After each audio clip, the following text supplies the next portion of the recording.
Assalamualaikum warahmatullahi wabarakatuh. Perkenalkan, nama saya Cut Andi Salsabila, NIM 12210193996. Pada kesempatan kali ini, saya akan melakukan uji asumsi dasar menggunakan SPSS yang meliputi uji normalitas, uji homogenitas, uji normalitas menggunakan faktor, dan uji linearitas. Nah, untuk yang pertama, saya akan melakukan uji normalitas. Simak video berikut ya.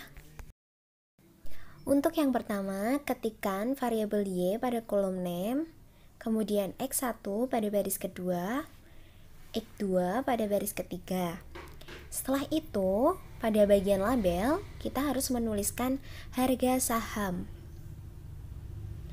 Selanjutnya, pada baris kedua, kita menuliskan per. Dan yang terakhir, kita menuliskan ROI. Setelah semua selesai, kita masuk ke data view. Nah, di sini kita tinggal memasukkan data sesuai dengan variabelnya. Saya sudah menuliskannya pada Excel, jadi tinggal di copy, di blok dulu, di copy, kemudian tinggal di paste.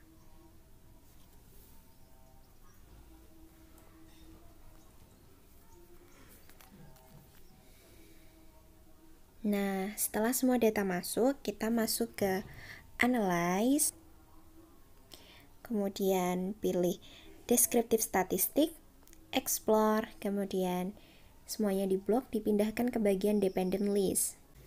Kemudian pilih Plots, klik Normality Plot with Test, klik Continue, Oke, dan outputnya sebagai berikut.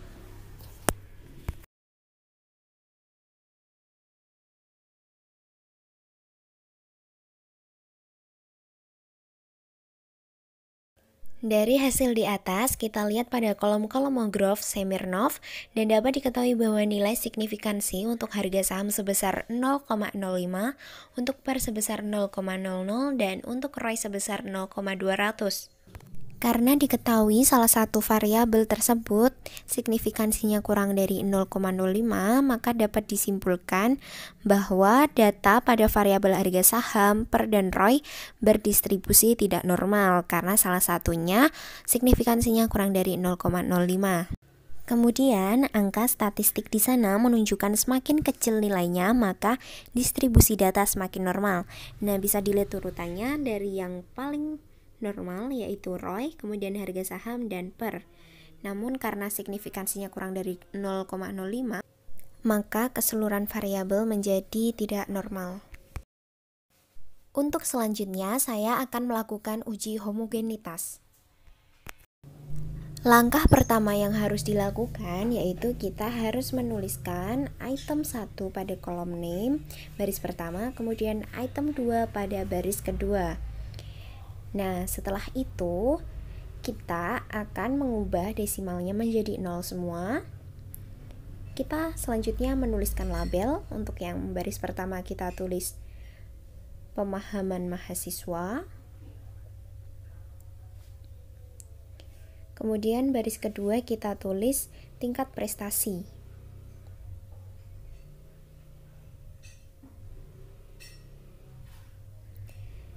Setelah sudah, kita masuk ke kolom value. Nah, yang dipilih yaitu baris kedua, kolom kedua.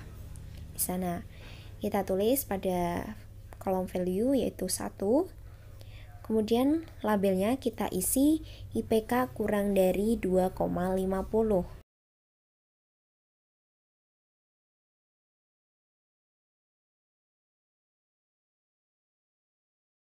Setelah sudah, dilanjutkan dengan klik add, kemudian masukkan value 2. Pada label ditulis IPK 2,50 sampai dengan 3,30.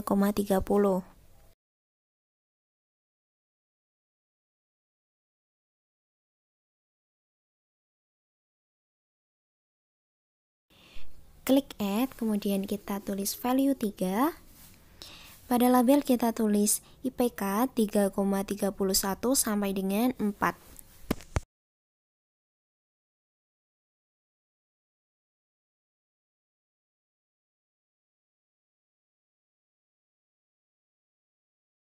Setelah sudah, kita klik Add, kemudian klik OK.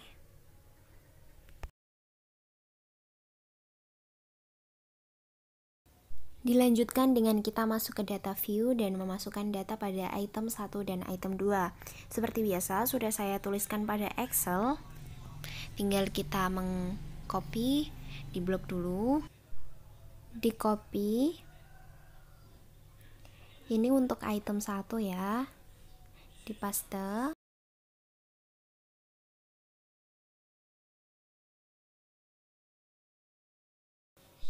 Kemudian dilanjutkan dengan item kedua, sama, di blok dulu, di copy, masuk ke program SPSS lagi, di paste.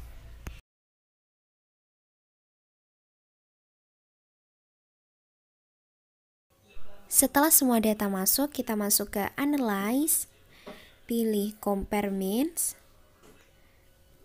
kemudian One Way ANOVA.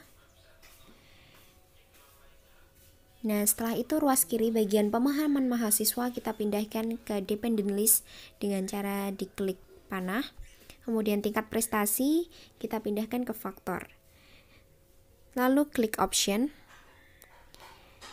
pilih Homogeneity of Variance, klik Continue, dan OK. Maka hasil output yang didapat pada kolom Test of Homogeneity of Variance adalah sebagai berikut. Dari hasil di atas dapat diketahui signifikansi sebesar 0,193. Karena signifikansi lebih dari 0,05, maka dapat disimpulkan bahwa ketiga kelompok pemahaman mahasiswa berdasarkan tingkatan prestasi mempunyai varian sama. Angka Levin statistik menunjukkan semakin kecil nilainya maka semakin besar homogenitasnya. DF1 sama dengan jumlah kelompok data dikurangi 1, atau 3 dikurangi 1 jadi sama dengan 2.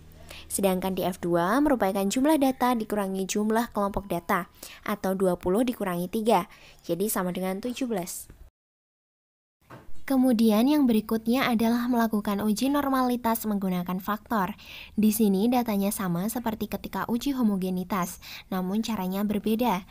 Yang pertama kita klik Analyze, pilih Descriptive Statistic, kemudian Explore. Nah, variabel pemahaman mahasiswa kita pindahkan ke kotak Dependent List, sedangkan variabel tingkat prestasi kita pindahkan ke kotak Factor List.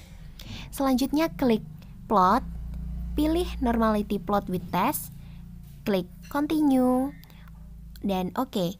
Nah, maka hasil output yang didapat pada kolom Test of Normality adalah sebagai berikut.